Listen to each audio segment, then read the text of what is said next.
There's a kind of silence that isn't peaceful. It doesn't settle into you like a Sunday morning or the hush after snowfall. It presses. It gets into the walls of a house and into the floorboards and into the space between one breath and the next, until a man can't remember what it felt like to need anything other than the sound of wind moving through dry grass. I've known men who chose that silence. Cowboys who rode out past the edge of what anyone expected and never quite came back, not dead, just gone in a way that's harder to explain than death. Men the frontier swallowed whole, except the frontier spit them back out in a different shape. Quieter, smaller inside their own skin. I am by trade and by habit a man who keeps a log. Not a journal, I want to be clear about that. Journals are for feelings, logs are for facts, distances, water sources, which passes are clear in October and which ones will kill you if you try them in November. I started keeping one at 19, riding supply lines out of Santa Fe, and I've kept one every day since. 43 years of facts. But I've been sitting here for 3 nights now trying to figure out how to write what I saw in that canyon homestead last autumn, and every time I reach for the facts, date, location, parties involved, they slide out from under me. Because what happened out there wasn't exactly a fact. It was more like watching a door get opened that nobody remembered had been locked. His name was Cole Merritt. And for 3 years, the only conversations he'd had were with the wind, the horses, and whatever ghosts had taken up residence behind his eyes. Then she knocked. What happened after that, I'm still not sure I have the right words for it, but I wrote it down anyway, all of it, because some things need to be recorded even when they refuse to sit still on a page. This is what I saw. This is what I carry now. The canyon road to Cole Merritt's place wasn't on any map I carried, and I carried more maps than most men carry sense. I found it the way you find most things out in that country, by following the wrong direction long enough that the right one eventually revealed itself out of sheer stubborn geography.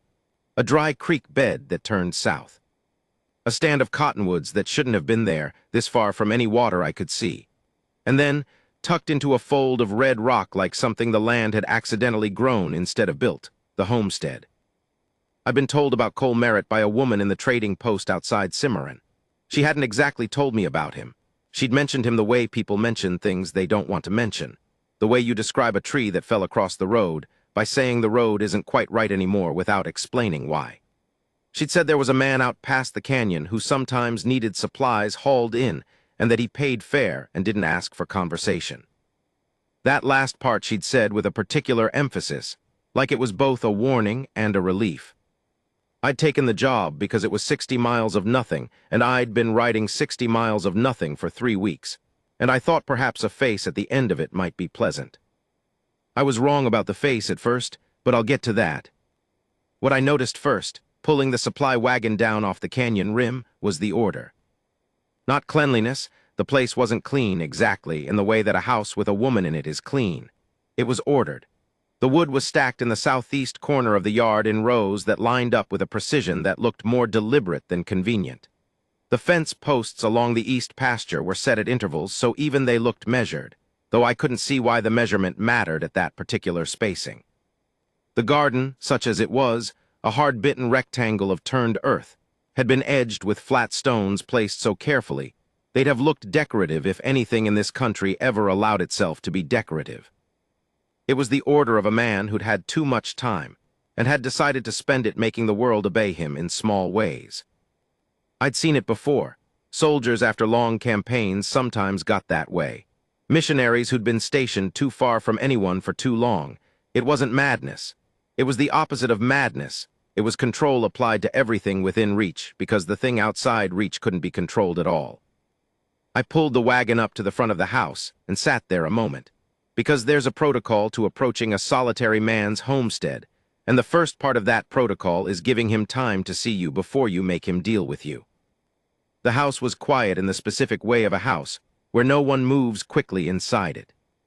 After a minute, the door opened. Cole Merritt was, and I write this carefully because I want to be accurate, not what I expected. I had built, from the trading post woman's description and the ordered yard and the 60 miles of difficult road, a certain picture of a man. Old, weathered to something past expression. Eyes that had gone flat in the way that eyes go flat when they stop expecting things. He wasn't old, 40 maybe, 42 at the outside. tall enough that the doorframe made him duck slightly as he came through it, which he did with the automatic unconsciousness of a man who'd been ducking that doorframe for years without thinking about it. Brown hair that had gotten long enough to show it hadn't been cut with any particular intention. A beard that fell somewhere between deliberate and neglected. He looked at me the way you look at weather, not unfriendly, but assessing, checking what kind of thing was arriving before deciding how to respond. I tipped my hat. Name's Horace Dean, hauling supplies from Cimarron. Woman at the trading post said you'd called for a delivery. He nodded once, nothing else. I've got flour, salt, 2 pounds of coffee, the oil you ordered, and some hardware, hinges and nails, I believe. I consulted my log, though I didn't need to. I'd checked it 3 times on the road out of habit. And someone added a packet of, I squinted at the handwriting, caraway seeds. That right. Another nod. He was already moving toward the wagon, not to help exactly, more to verify. His hands went to the supply crates with a business-like efficiency that suggested he'd done this with previous haulers and had probably been shorted before and had learned to check. I climbed down from the wagon and gave him room. He lifted the canvas, looked at the crates, opened one, counted. Not suspicious, methodical. There's a difference and most people don't know it. Suspicious is personal, methodical is just honest. It's all there, I said, but I won't be offended if you want to tally it against the order. He didn't say anything. He just finished checking, lowered the canvas, and looked at me with an expression I couldn't immediately decode. It wasn't gratitude, wasn't dismissal. It was, and this is the best I can do, the look of a man who has accepted that other human beings will occasionally appear on his property and has decided to process them as a category of event rather than a category of relationship. I am, as I've said, a man who keeps logs. I am not, by nature or inclination, a man who presses into spaces where he hasn't been invited. I should have helped him unload, taken my payment, and ridden back up the canyon road. Instead, I said, "You got a place I could water my horse?" It wasn't a trick question. My horse genuinely needed water. But I'll admit there was also something in that yard, in the precision of that stacked wood and those measured fence posts, that made me want to stay long enough to understand what I was looking at. He pointed toward the east side of the house without speaking. I led my horse around and found the water trough, which was filled and clean, and had clearly been maintained with the same exacting attention as everything else. I stood with my horse while she drank and looked out at the pasture, where 2 horses of his own were standing with their heads low in the afternoon heat. They were beautiful horses, that was the thing. Not working ugly, not just functional, they were beautiful and they were calm. Not the calm of horses that have been broken too hard, which is a stillness that looks like peace but isn't. The calm of horses that have been talked to, spent time with, horses that trusted the particular quality of the quiet around them. I had to revise my picture of Cole Merritt slightly. A man who made horses that calm wasn't gone inside. He was still there, still giving something of himself to the world, just not to the part of the world that contained other people. I came back around front and helped him unload without asking. He didn't stop me.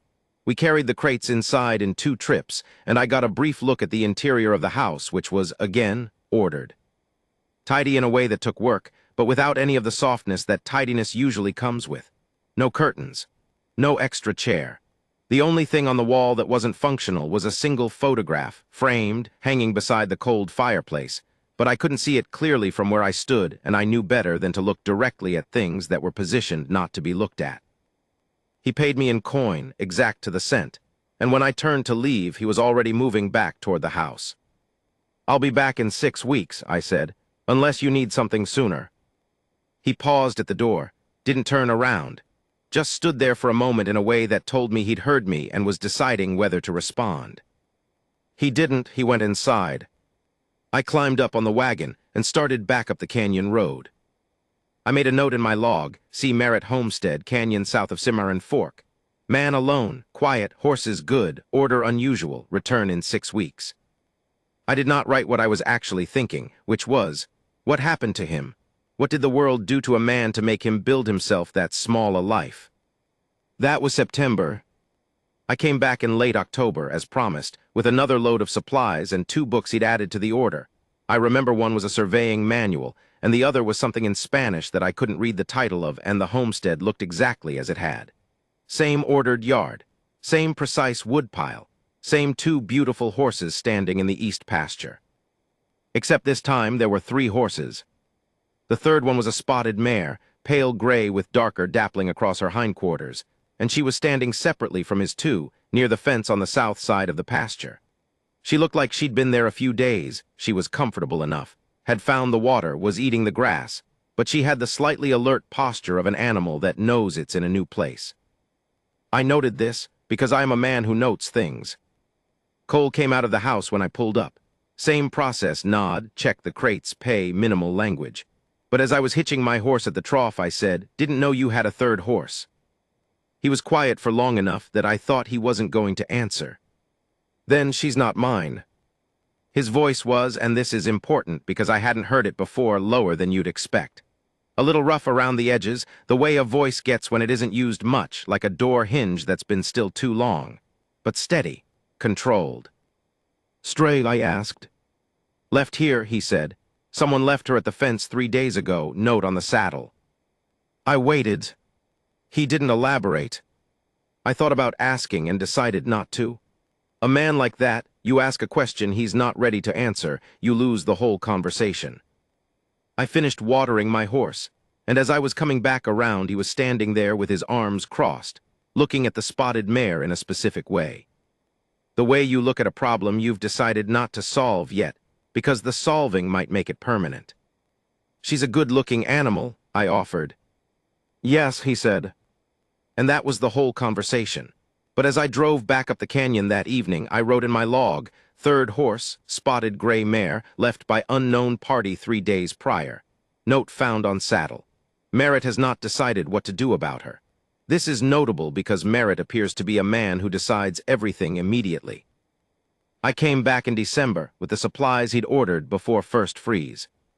It had snowed twice in the high country already, and the road down the canyon face was icy in places, and I took it slow and thought about whether the whole trip was worth it, and decided it was, though I wasn't entirely sure why. The spotted mare was still in the pasture. She was standing with his other 2 horses now, not separate. I noted this too. Cole came out and we did the usual process. When we'd finished unloading, he did something he hadn't done before. He walked back out toward the wagon while I was checking my horse's shoe, which had been giving me some doubt since the ice crossing, and he stood there in a way that suggested he had something he was considering saying. I waited. I'm good at waiting. "You hear anything in Cimarron?" he said finally. "About who might have, about the mare." I looked at him. "About who left her?" "Yes." I had not, in fact, heard anything about the spotted mare in Cimarron, but I had been turning over the mystery of it for 2 months. "No," I said. "You want me to ask around?" He thought about this. "No," a pause. "No, it doesn't matter." He started to walk away, then stopped, turned back, and this is the moment I want to be precise about because it was the first time I saw something happen behind his eyes. A small shift, like something moving in deep water. "She rides well," he said. "The mare, I've taken her out twice." "That right," I said. "She's not what I'd have chosen, too spirited for what I need out there." He gestured toward the back country with his chin. "But he stopped. Started again. "She's not difficult, she just needs to know you mean what you say." I nodded, and I wrote it down that evening. Cole Merritt spoke about the spotted mare. First full sentences he has volunteered without a question to prompt them. He said the horse needs to know you mean what you say. I think he was also talking about something else, but I can't be certain what. February was cold, and I almost didn't make the run. The canyon road had been hit by a slide, nothing catastrophic. Just enough rock and frozen earth to narrow the passage to something that required judgment. And I sat at the top of it for 20 minutes debating with myself before I went down. When I pulled up to the homestead, I saw something I hadn't expected. There was smoke coming from the chimney. This sounds ordinary. It was February. Of course there was smoke from a chimney. But I had made 4 visits to this homestead, and I had never once seen smoke from that chimney. I'd seen evidence of fire, ash, the smell of it, but always cold by the time I arrived, like he let it die when he was expecting company. Whether that was deliberate or coincidental, I'd never been able to determine. Today the fire was going, and the door was open. Not open the way a door is open when a man has stepped out for a moment. Open the way a door is open when two people have been talking, and one of them walked outside and didn't think to close it behind them. I pulled up the wagon and sat there, and after a moment I heard a voice. Not Cole's voice. A woman's voice, low and clear, coming from around the east side of the house where the water trough was.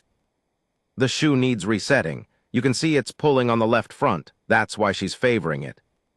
Then silence, and this was the thing, Cole's voice.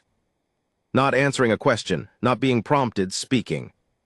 I saw it 2 weeks ago, didn't have the tools. What happened to your tools? A pause, lost them. You lost your farrier tools. I didn't lose them exactly. You either lost them or you didn't. Another pause, longer. I gave them away. You gave away your farrier tools while you had 3 horses. I had 2 horses at the time. I sat very still on the wagon bench. My horse flicked one ear. I didn't move.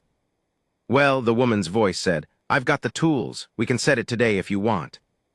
You know how. I've been setting shoes since I was 12. Silence. All right, Cole said. I sat there in the February cold for another 2 full minutes before I coughed, deliberately, loud enough to carry, and called out that the supply wagon had come. There was a brief pause, and then 2 sets of footsteps came around the east side of the house. Cole Merritt I recognized, the way he moved, the specific pace of a man who was careful about where he put his feet. But he was walking differently than I'd seen him walk before. Not faster or looser, just differently. Like a man who has suddenly remembered that someone can see him. The woman behind him was maybe 30. Dark hair in a single braid that had come half undone in the February wind. She was wearing a coat that was good quality but had been repaired in 3 places I could see. The repairs done neatly. The kind of neat that comes from doing a thing correctly rather than from having materials to spare. She was carrying a farrier's hammer in her right hand in the way that you only carry a hammer if you know how to use it, not tight, not worried about it, just present in her hand like an extension of her arm. She looked at me with a directness I wasn't quite prepared for, not unfriendly, not cautious, just direct in the way of a person who has decided that looking at things straight saves time. Horace Dean, I said, lifting my hat. Supply run from Cimarron. Lena, she said. Lena walks far, she glanced at Cole. I came about the mare. Cole was looking at the supply wagon with his arms crossed, the usual expression, but not quite the usual expression. There was something fractionally different in it that I could feel more than see. You're the one who left her, I said.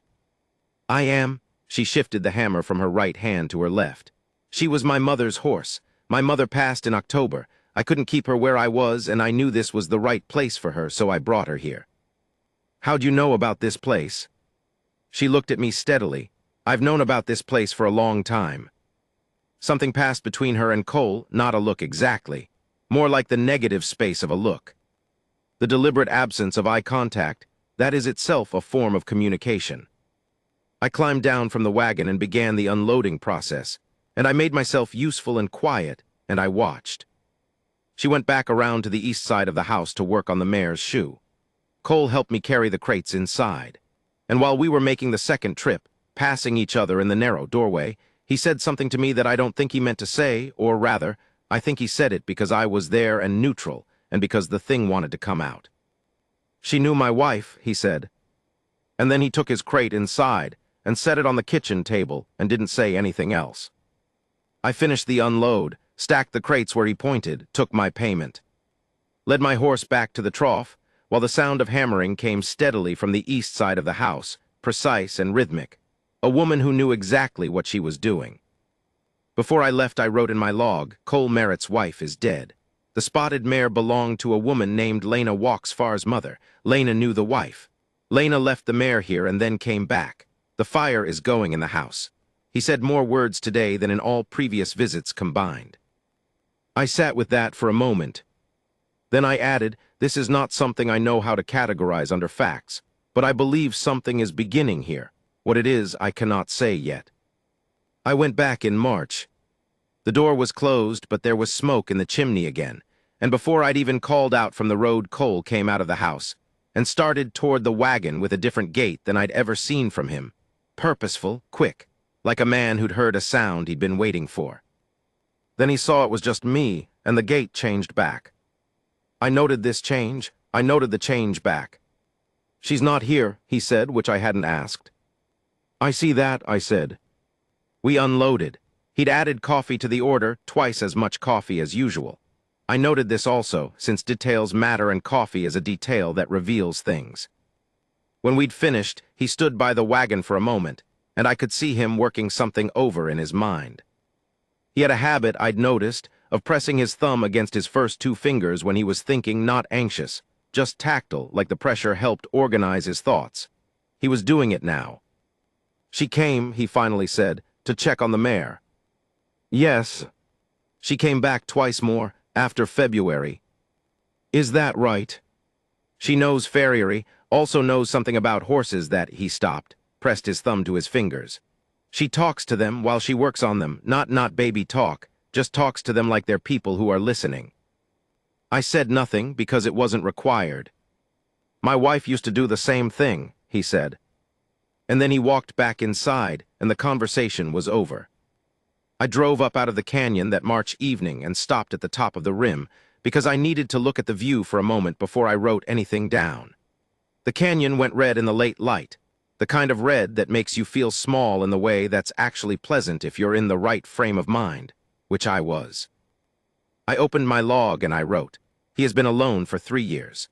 Possibly longer, but at least 3 years, based on the photograph I could not see clearly, and the wife he mentioned today, and the conversation he is not quite having with a woman named Lena Walks Far who knew them both. The silence is breaking, not suddenly. Slowly the way ice breaks in spring, first just the sound of it cracking somewhere underneath, before anything on the surface changes.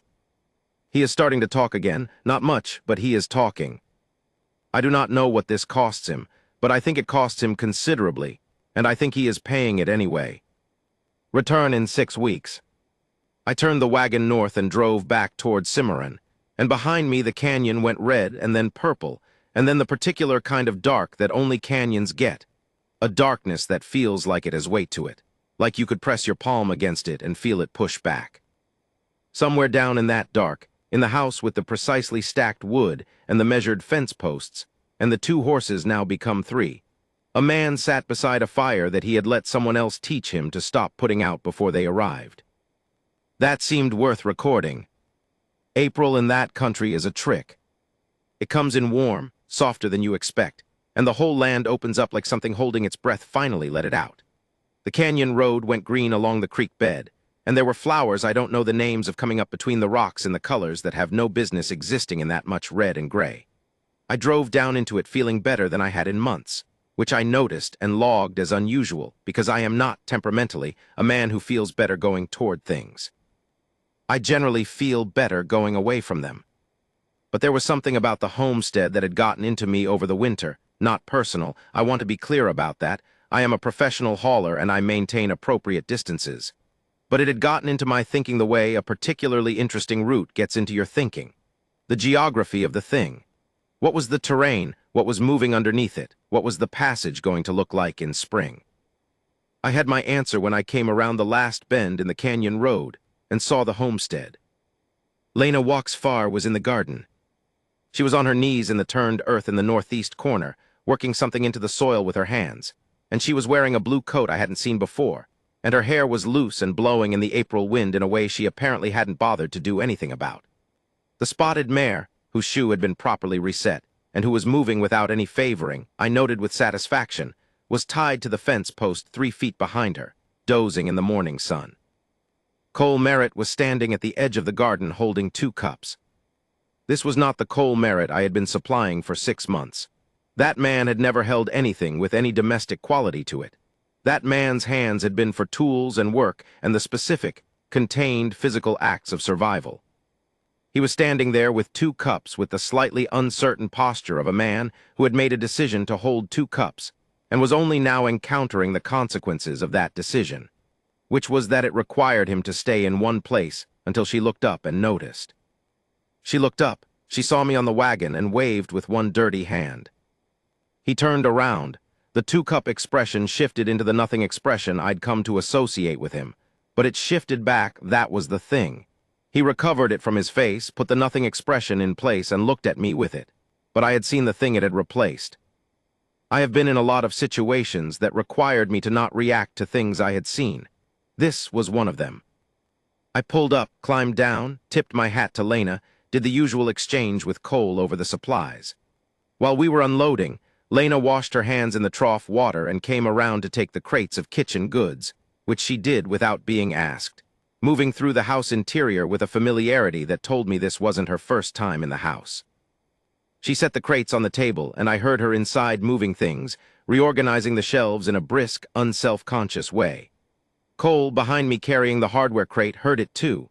Something moved in his face. I'd call it conflict, except conflict sounds dramatic, and this was too small and too private for drama. It was just a man hearing a sound inside his house that he wasn't sure he was ready for, and finding, to his evident confusion, that he was slightly ready for it. We finished unloading. Lena came back out with the empty crates and set them in the wagon for the return trip, which was thoughtful and practical, and told me she'd been on the supply end of operations before. "You staying long?" I asked her. It was a reasonable question. I needed to know about the access road in April and whether there'd be 2 horses or one going back north. 3 days, she said. I'm helping put in the garden. She glanced at Cole. He put in a garden last year. Didn't take, Cole said. Because you planted everything in the wrong order. I planted things in the order the seed packet said. The seed packet is for people who live in Pennsylvania.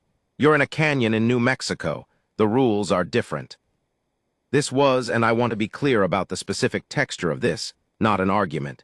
It was the pattern of 2 people who had, in recent months, established a conversational rhythm. There was something practiced about it, even though it was also clearly genuine. Like musicians who'd been learning a piece separately and were now finding out it fit together. Cole pressed his thumb to his fingers. The packets should say that. You could ask the plants, Lena said. They'll tell you. He looked at her. You talk to plants too. I talk to anything that's listening. A pause, then quietly, I know. She went back to the garden. Cole stood there for a moment, thumb moving against his fingers, and then he picked up both cups from where he'd set them on the fence post and carried them toward the garden. I found something in my supply log that suddenly needed a lot of attention. I stayed for the midday meal because Lena asked me, and because the road was good and I had the time. This was, in retrospect, how I saw most of what I'm going to tell you about the next hour. She cooked with the confidence of someone who learned in scarcity, nothing wasted, everything considered, the kind of cooking where the decisions happen fast because you know the ingredients and you've made them work before in conditions where waste was a disaster. She used the caraway seeds, I noticed, the ones that had been added to the first order by whoever added them. I looked at her and she looked at me, and I filed that away without comment. Cole sat at the table while she cooked. This was notable because in my previous visits the kitchen had felt like a room he passed through rather than occupied. Now he was at the table with his coffee, and he was talking. Not much, not fluently, but talking. He was telling her about the horses. Not in a sentimental way, nothing sentimental about Cole Merritt, or at least not obviously, but technically. The spotted mare's tendencies on rocky ground. The way she responded to a particular kind of contact with the rain. The fact that she'd been startled by something 3 weeks ago in the east pasture and had gone sidelong in a way that told him something about how she'd been previously ridden. Lena listened without interrupting. She had, I noticed, a very specific kind of listening, active, engaged, but not eager. The kind of listening that doesn't rush toward meaning but waits for it. She'd been looking at the stove, but every time Cole paused, she made a small sound or a small gesture, not filler, not social courtesy, but genuine acknowledgement, and he'd continue. I sat against the far wall with my coffee and made myself as close to invisible as a man my size can manage.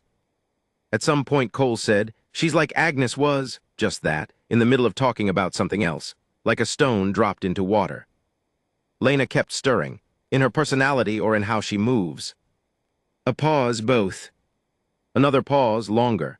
Agnes had that same thing, where she'd stop and check everything was right before she committed, like she wasn't afraid, just precise. Your wife, Lena said, not a question. Yes. Silence, the kind that has weight but not pressure. She used to ride her every Sunday, Lena said. When we were young, before everything, she said it was the only day the week made sense.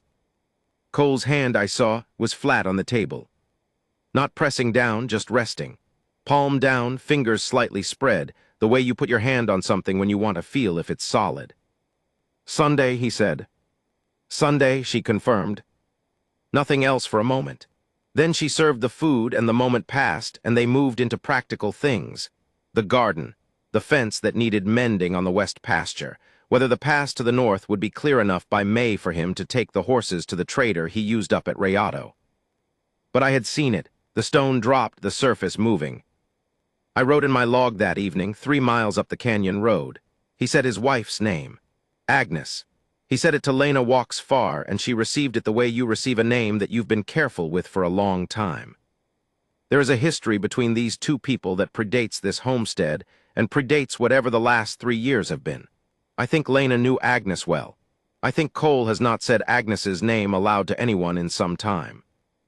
The caraway seeds, first order. Someone added them who knew they'd be used here. I think that was Lena.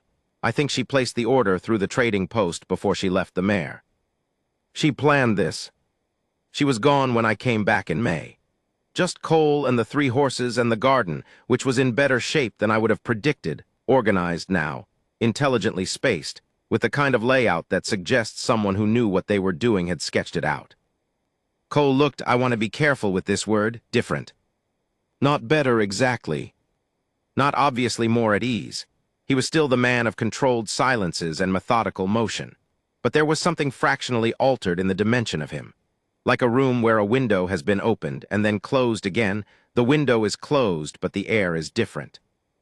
He talked to me more than he had in any previous visit. Not much by most standards, but by his standards it was something close to voluble. He asked me about the road condition coming down. He asked me if I'd heard about a grazing dispute that apparently had been going on near Cimarron for the past 2 months, which meant he'd heard about it from somewhere, from Lena, I assumed.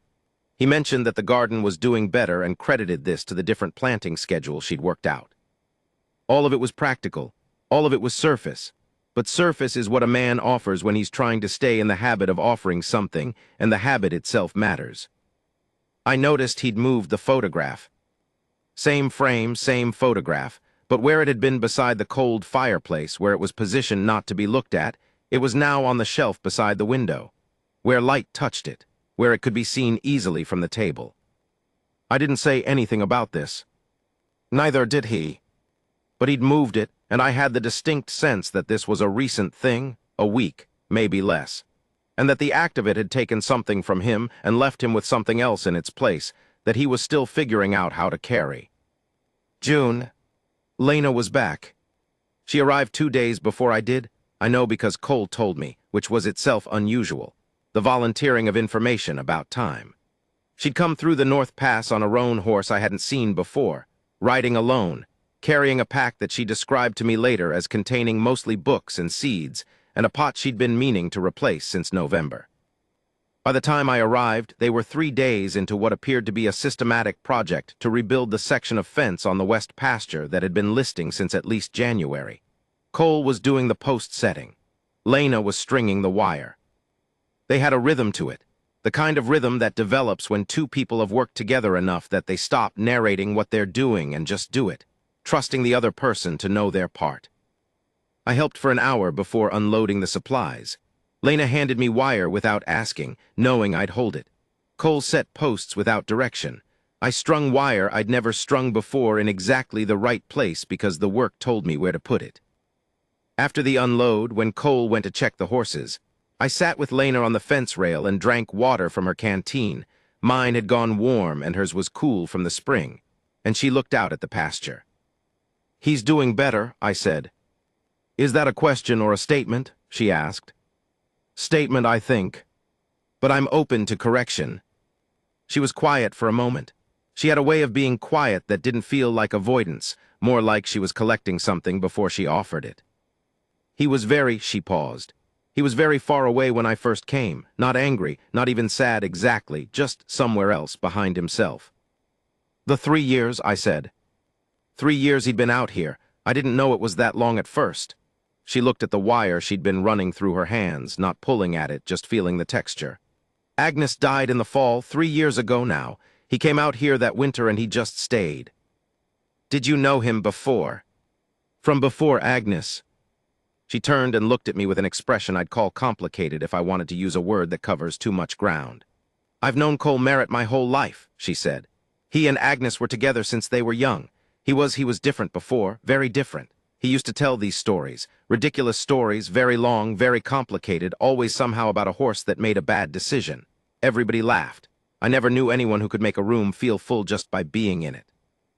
I looked at the man currently checking his horses in the east pasture, moving in his precise, economical way, making no more impact on the air around him than was necessary.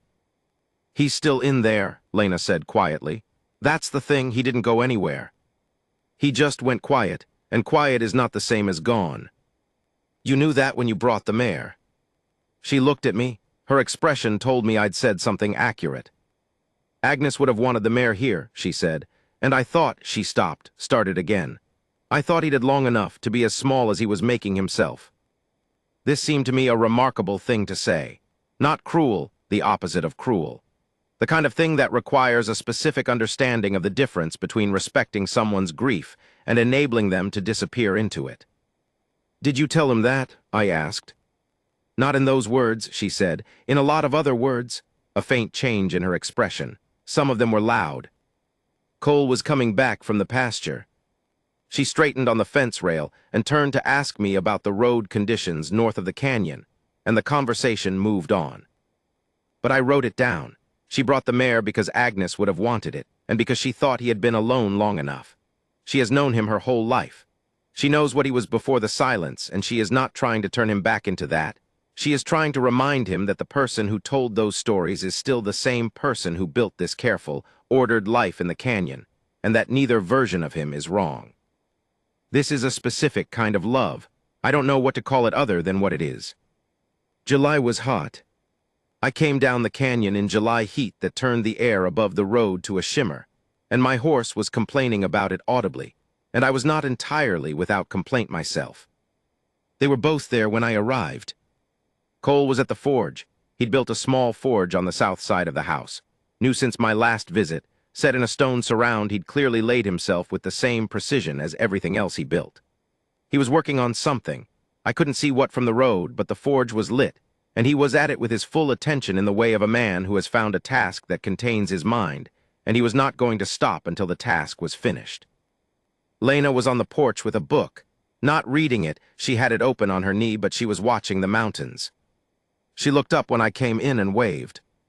"He'll be a minute," she said. "I'm not in a hurry," I said, and climbed down and watered my horse, and then came and sat in the other chair on the porch because she gestured at it, and we sat for a few minutes listening to the sound of the forge. "What's he making?" I asked. "Says it's a hinge for the barn door, but it's a lot of work for one hinge." "Can't just be a hinge." She turned the book over in her hands. "He started with the hinge, then he got interested in something about the shape of it, and now it's been 4 hours. A pause. He was an iron worker before the ranch, before Agnes. He worked iron for 6 years, made things, sold them. He was very good at it. She looked toward the south side of the house where the forge sound was steady and precise. He hasn't touched iron in 3 years. I understood then what the hinge was. "It's not the hinge," I said. "No," she said, "it's not the hinge." We sat there while the sound continued, the specific rhythm of someone who knows what they're doing with iron, who is not fumbling or learning but doing, their hands remembering something the rest of them had been trying to forget. And Lena had her book open on her knee, and she wasn't reading it. She was listening to that sound with an expression I recognized from the February visit and the March 1 and every visit since. She had been patient in a way that I wasn't sure I could have been patient. She had come and gone and come again, and she had set a shoe and put in a garden and strung fence wire and cooked with caraway seeds and said his wife's name out loud and let him say it back. And she had waited without making him feel waited upon, which is the hardest kind of waiting there is. After a while the forge sound changed, stopped, started, stopped again. Then Cole came around the corner of the house with something in his hand. He walked up to the porch and he held it out to her, not to me, to her, and she took it. It was a small thing, a decorative thing, wrought iron, maybe 4 inches across. It took me a moment to understand what I was looking at. It was a horse. Simple, stylized, the shape of a horse in motion with one foreleg raised. The legs were thin, and the body was solid, and the proportions weren't quite right in a way that was clearly deliberate. It was more impression than accuracy, the essential hoarseness of a horse rather than the anatomy of one. He'd made it while making the hinge. She looked at it for a long moment. She turned it over in her hands, looking at the back of it, which was, I could see from where I sat, as clean and finished as the front. The work done without the expectation of being seen from the back, which is the mark of someone who makes things for the thing's sake and not for display. Agnes, she said, not a question. Cole had his hands in his pockets. His face was doing the thing I'd come to recognize, the nothing expression maintained over something that wasn't nothing. Her horse when she was young, he said. Before the gray, before the spotted one, she had a bay named, he stopped. Never mind the name, I used to make things for her when we were first together, before I had money for buying things. Lena's hand closed around the iron horse. I remember, she said very quietly. I thought you might want it, since you kept the mare. A pause long enough that I considered looking somewhere else, and then Lena said, I do want it. Cole nodded once. He looked at the mountains. He said, I should get back to the hinge. You should, Lena said. He went back around the house. The forge started up again. Lena sat with the iron horse in her closed hand, and the book open on her knee, and I thought there was something in her face that was not quite crying. The preparation for crying, maybe, the moment just before the decision about whether to let it happen, and then she turned to me and said, You want coffee? I put some on earlier, in a voice that was entirely ordinary. Very much, I said. She went inside. I sat on the porch and wrote very fast while she was gone. He made her a gift. Something he made with his hands from iron which he has not touched in 3 years.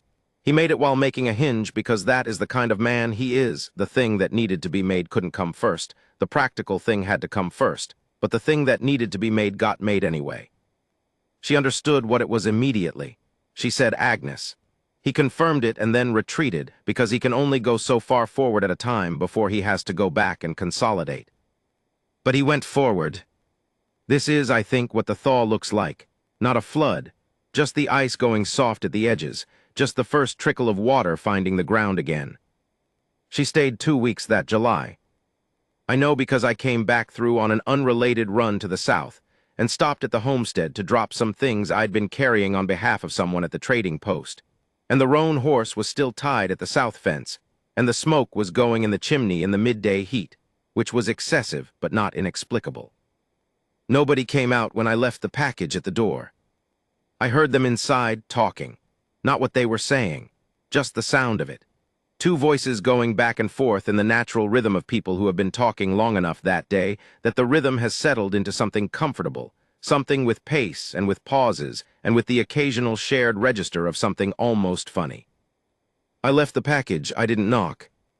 I drove back up the canyon and I wrote 2 voices, both going, the way voices go when people have remembered that this is what they're for.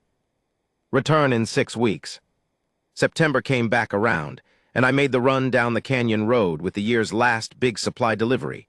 Winter stores, the serious order, the kind that tells you a man is committed to staying put through the cold months. And I had been thinking about the homestead for the last 100 miles of open road. I'd been thinking about the word beginning. Because that's what the last 12 months had felt like to me, sitting outside it and watching and recording. A beginning. And beginnings have a specific quality of suspension to them. They exist in the present, but they're oriented entirely toward the future. Everything in them pointing forward, reaching forward, the ground they're standing on less important than the ground they're moving toward. But beginnings have to become something.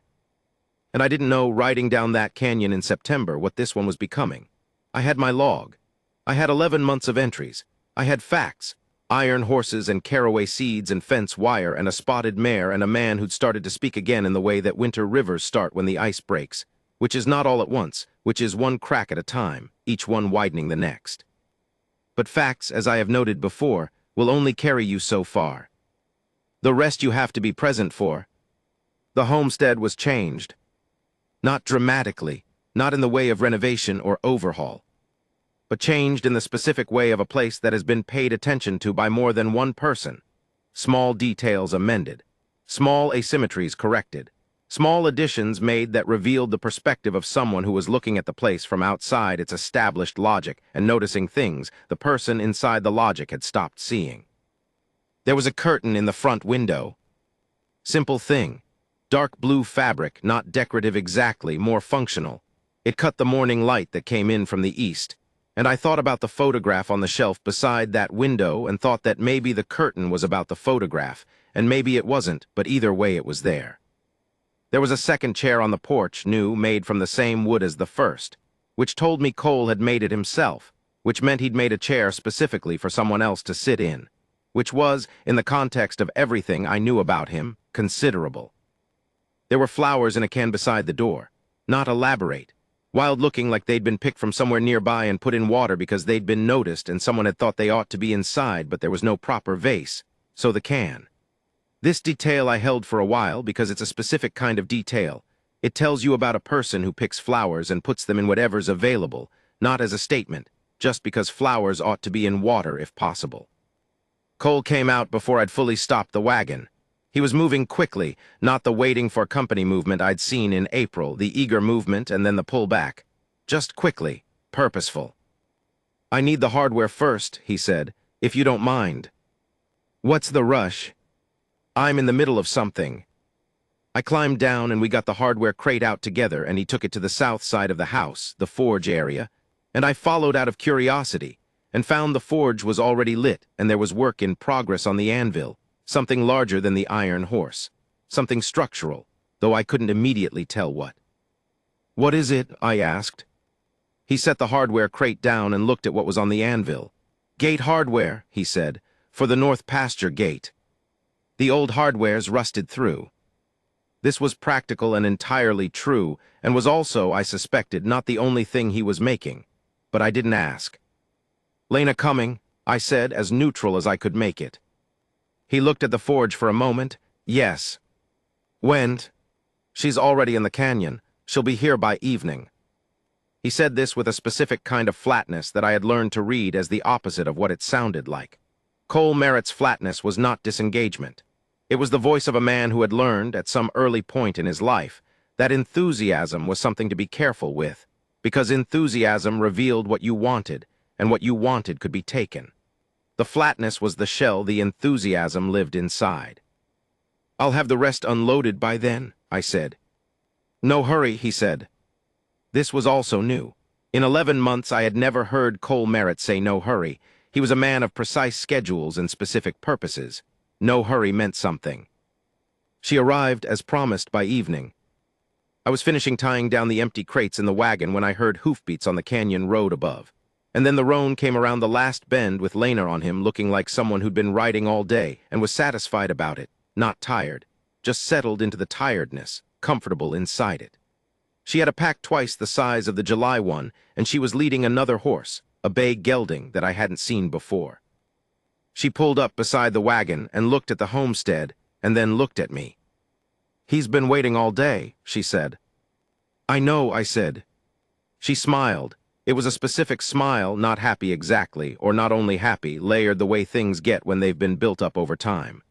"He burned breakfast," she said. "I can tell. He always burns breakfast when he's thinking about something else and he'll never mention it." "How can you tell from out here?" She looked at the house. "The window's been open all day. He's airing it out." I looked at the window. It was indeed open. She dismounted and took the horses to the trough, and I helped her unsaddle the roan and the bay, and we were doing that when Cole came around the corner of the house. He stopped when he saw the bay. "Whose horse?" he said. "Mine," Lena said. "I bought him in July. He's been in Cimarron." She ran her hand along the bay's neck. "I couldn't keep hauling all the way from Santa Fe every time, so I arranged a winter situation." She looked at Cole. "If that's all right." A pause. Cole looked at the bay, then at the roan, then at Lena. "Where will you stay?" he said. It was the most direct question I had ever heard him ask. There was nothing in it that wasn't the question. No sideways approach, no practical framing, just, "Where will you stay?" Lena met it with the same directness. "I thought I'd find out if you had a proposal on that subject," she said. "Since you've had all summer to think about it." The expression on Cole Merritt's face was, and I am going to try to be accurate here, even though accuracy fails me slightly. It was the face of a man who has been carrying something very heavy for a very long time, alone, in a direction he chose and has continued to choose every day for 3 years, and who has suddenly been offered the possibility of putting the weight down. Not to give it away, not to be relieved of it. Just to set it down for a moment, in the company of someone who knows what it is and does not require him to pretend it is something smaller than it is. He was terrified, that was the thing underneath. The flatness was there, the shell was there, but I could see through it now. 11 months of watching had calibrated me to the thing underneath. And the thing underneath was terrified in the specific way of a man who has lost something so large that wanting anything again feels like a risk he is not certain he can justify. "There's a room," he said finally. His voice was very even. "The back room, I use it for storage. I could clear it." "I know there's a back room," Lena said. "I've been in it." "I know you have. I also know what's in it." A pause. "Most of it can go in the barn." She looked at him for a long moment. "Not all of it needs to go in the barn," she said. "Some of it should stay." Another pause, longer. "Yes," he said. "Some of it should." I became very focused on the task of buckle adjustment on the roan's bridle. It needed no adjustment. I adjusted it anyway. After supper, Lena cooked. I stayed because she set 3 places without asking, which I appreciated because I was curious, and because the canyon road in the dark wasn't worth hurrying toward. After supper, Cole did something I had not seen him do before. He told a story. Not a big production, not the way Lena had described him in the old days, filling the room, but a story. About a horse he'd worked with in his ironworking years. A horse named, inexplicably, Arbitration, who had belonged to the man who ran the ironworks and who had a habit of untying himself from anything he was tied to, and then walking very deliberately to whatever the most inconvenient possible location was, and standing there looking innocent. The story was not dramatic. It was not even particularly funny, although there was something inherently comedic about the horse named Arbitration and the inventory of locations he had chosen over 3 years of deliberate inconvenience. Cole told it in his flat, precise way, without performance, and the thing that made it a story rather than a report was the specificity of it. The particular rope knots that Arbitration could untie, the particular expression he'd cultivate when discovered, the one time he'd untied himself and walked directly into a formal meeting between 2 business partners, and stood there between them looking from one to the other as if he'd been invited. I laughed, real laughter, the kind that gets away from you slightly.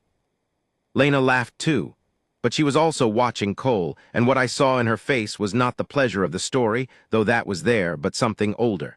The recognition of something that had been absent. The way you recognize a person's walk before you can fully see their face. Cole noticed her looking. He didn't look away.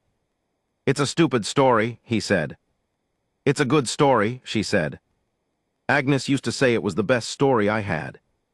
The name sat in the room.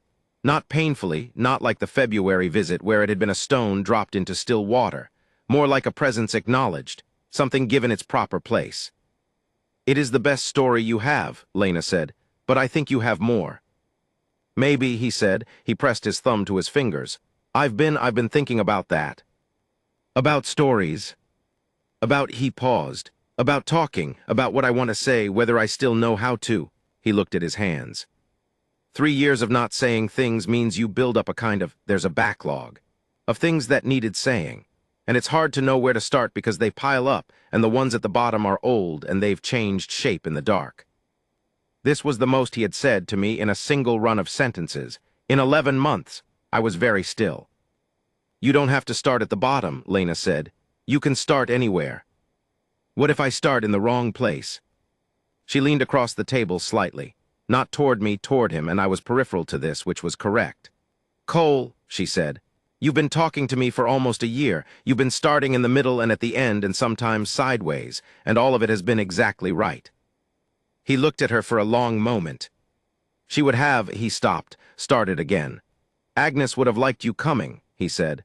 "She always said you were the one person who never made her feel like she needed to explain herself." "She never needed to," Lena said. "No, she didn't, but people made her feel like she did." He paused. "I made her feel like she did sometimes, early on, before I understood." His jaw set in a particular way briefly that I recognized as the physical form of something being held. I think about that. I know you do, Lena said. I can't. I know. I can't fix it. No. And I've spent 3 years not fixing it and living in that. Yes, she said, you have. He looked out the window. The curtain was pulled back and the night was clear and very dark in the way of canyons, the stars above the rim so thick they looked solid. I don't know what happens now, he said. Nobody ever does, Lena said. That's not a problem that got invented just for you. A silence.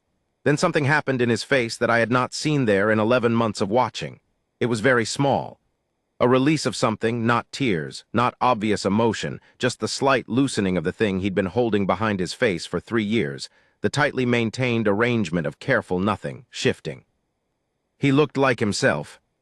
Not the self of the ordered yard and the precise wood stack, and the 2 cups held with uncertain hands. Some earlier self, some person who'd lived before all of this had happened to him, looking out through the eyes of the man the last 3 years had made. She would have told me to stop burning breakfast, he said. Lena's expression broke open just briefly into something luminous and ruined. She would have told you a lot of things, she said. She told me I should have come sooner. Cole went still. She told me that, Lena said quietly. Before she went, she said, Lena, don't let him disappear. She made me promise. She looked at her hands on the table. I was late keeping that promise. I'm sorry for that. You came, he said. I came. You brought the mare. I brought the mare. He was quiet for a moment. Then, she named the mare before she was mine. I didn't know what to call her when she arrived, because she already had a name. Her name was Grace, Lena said. Grace, he repeated, just the word. Tasted it like something he'd been trying to remember the flavor of. I've been calling her the spotted mare. I know, she knows her name, though. She'll come to it. I'll start using it. I know you will. I left the next morning before they were up. I did this deliberately because I'm a man who understands when a chapter is ending and when staying for the next one is not my place. I'd been a witness to this thing, 11 months of careful, gradual witnessing, and the witnessing had been mine to do. But what came next wasn't. I hitched my horse in the gray pre-dawn, the canyon still cool from the night, the air carrying the particular smell of September in high country, something that's almost cold, almost pine, almost the memory of rain. I loaded the empty crates. I checked my horse's feet, force of habit. Then I went back to the wagon, and I opened my log. I wrote for a long time by the early light, longer than any single entry I'd made in 43 years of keeping logs. I wrote about Cole Merritt and the ordered yard. I wrote about the 3 horses. I wrote about Lena Walks Far and the caraway seeds she'd put in an order before she'd made herself known, planning it the way a careful person plans something they're not sure they have the right to do. I wrote about the iron horse and the second chair, and the curtain and the burned breakfast, and the story about the horse named Arbitration. I wrote about Agnes, who I had never met, who was present in every single thing I'd observed in 11 months. Present in the photograph moved to the light, in the spotted mare named Grace, in the farrier skills of a woman who'd ridden with her every Sunday, in the caraway seeds, in the backlog of unsaid things a man had built up over 3 years, because saying them had felt impossible without the person you'd planned to say them to. I wrote about what I thought silence was for. Not absence, not erasure, not punishment, though it can feel punitive from inside it. Silence, at its truest, is sometimes just the shape the grief takes when the words for it haven't been found yet. When the thing that happened is so large that language has to grow to fit it, and growing takes time, and time in grief isn't progressive, doesn't run like a clock but more like water in dry ground, pooling in the low places, disappearing into the rock, surfacing somewhere unexpected months or years later when you weren't looking for it. Cole Merritt had been silent for 3 years because the words for what had happened to him were still growing, still becoming. And in that time, in the ordering of the wood and the measuring of the fence posts and the precise calibration of everything within reach, he had been keeping himself. Keeping the lights on inside in the only way he knew. And then someone had knocked. Or rather, she hadn't knocked exactly. She'd left a horse at the fence with a note. She'd come back to set a shoe. She'd come back again. She'd put seeds in an order. She'd cooked with caraway. She'd listened to him talk about a mare like he was talking about something else, and she'd let him because she knew he was. She had been as patient as the canyon. Patient like the long, slow erosion of red rock into rivers that eventually become canyons. Not aggressive, not hurried, just present, just persistent, just here. I closed my log. I sat on the wagon bench for a moment in the canyon dark before dawn. Inside the house, I could hear faint, through the walls, the sound of something moving. One set of footsteps, then another. The low murmur of a voice I couldn't make out, and the movement of something in the kitchen, and then the specific smell of coffee being made, drifting out through the gap below the front door. Two people inside a house in the morning making coffee. Making coffee is not a story. It is not a triumph. It is the smallest possible human act, so small as to be invisible under ordinary circumstances. But ordinary circumstances were not what this was, and the coffee smell in the cold September air seemed to me, sitting on my wagon in the pre-dawn canyon, like the most significant thing I had smelled in 11 months of hauling supplies to a man who had been teaching himself to need less. He was letting himself need more.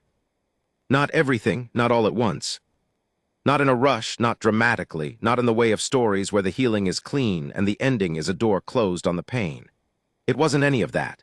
It was coffee at dawn and a curtain on a window and a chair made from matching wood and a name, Grace, given back to an animal that had always had it. Small things, built one at a time. Like fence posts set at even intervals. Like a homestead carved from the fold of red rock. Like a man learning again what he is for. I drove up out of the canyon as the sun came over the east rim, and the light hit the rock and turned everything the color that has no proper name. Not orange, not red, not gold, but the specific mixture of all three that only exists for about 20 minutes every morning in that country before the day becomes ordinary. I stopped at the top of the rim. I turned around and looked back down. You couldn't see the homestead from up here, too many bends in the road, too much rock and shadow. But you could see the smoke from the chimney, a thin thread of gray going straight up in the still morning air, steady and continuous, the fire tended, the fire going. I watched it for a moment. Then I wrote the last entry in that year's volume of my log, September, canyon south of Cimarron Fork, C. Merritt Homestead, third horse Grace, 2 voices, coffee made. He's not going anywhere. Neither, I think, is she. I closed the log, put it in the box, started the horse north. Behind me, the smoke kept going.